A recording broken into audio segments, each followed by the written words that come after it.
ఆసిరులను తీసిన సింగరేణి దక్షిణ భారత ప్రగతికి వరమే.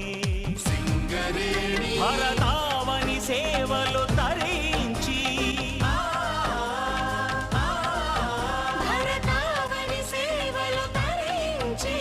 ఊరేళ్లను దాటిన ఘన చరిత. జై సింగరేణి.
ప్రియమైన సింగరేణులకు, వారి కుటుంబ సభ్యులకు, కార్మిక సంఘాల నాయకులకి, పురజనులకు, పాత్రికేయ మిత్రులకు, ఈ కార్యక్రమానికి విచ్చేసిన ప్రతి ఒక్కరికి సింగరేణి దినోత్సవం సందర్భంగా నా హృదయపూర్వక శుభాకాంక్షలు తెలియజేస్తున్నాను.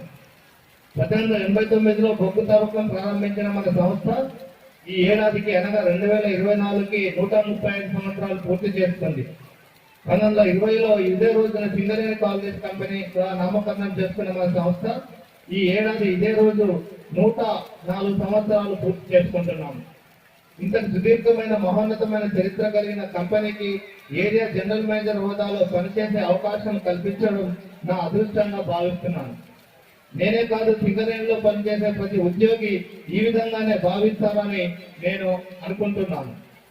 ఎందుకంటే మన సింగరేణి సంస్థ గత 13 దశాబ్దాలుగా ఉత్పత్తి చేస్తున్న బొగ్గు మన రాష్ట్రానికే కాదు, దక్షిణ భారతదేశ ప్రగతికి మూలాధారంగా ఉంది.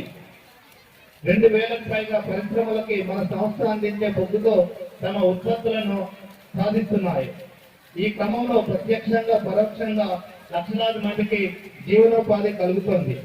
ఉత్పత్తి వివరాలు: గత సంవత్సరం ఏప్రిల్ 2023 నుండి మార్చి 2024 వరకు కంపెనీ మొత్తానికి నిర్దేశించిన ఉత్పత్తి లక్ష్యం 70 మిలియన్ టన్నులకు గాను 70.02 మిలియన్ టన్నులు సాధించాను.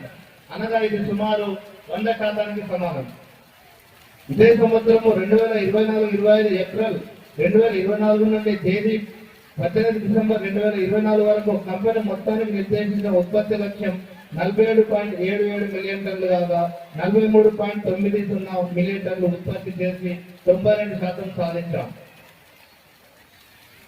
గత ఆర్థిక సంవత్సరం 2023-24 ఏప్రిల్ నుండి మార్చి వరకు మన ఏరియా ఉత్పత్తి లక్ష్యం 46.10 లక్షల టన్నులు కాగా 41.93 లక్షల టన్నులు ఉత్పత్తి సాధించాము.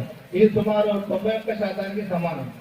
ఈ ఆర్థిక సంవత్సరం 2024-25 ఏప్రిల్ నుండి డిసెంబర్ 18 వరకు మందమరి ఏరియాకు నిర్దేశించిన ఉత్పత్తి లక్ష్యం 25.69 లక్షల టన్నులు కాగా 18.74 లక్షల టన్నుల ఉత్పత్తి సాధించాము. ఇది సుమారు 73% సమానం. మందమరిలోని అన్ని గనులు కూడా సమిష్టి కృషితో ఈ ఆర్థిక సంవత్సరానికి నిర్దేశించిన ఉత్పత్తి లక్ష్యాన్ని సాధించాలని నేను కోరుతున్నాను. ఈ సందర్భంగా తెలియజేయడం ఏమనగా మన బొగ్గు ధర కన్నా తక్కువ ధరకే గ్లోబల్ మార్కెట్ లో లభ్యమవుతుంది. సోలార్ పద్ధతిలో సౌరశక్తి ఉపయోగించుకొని తక్కువ ధరకే విద్యుత్ ఉత్పత్తి చేస్తున్నారు.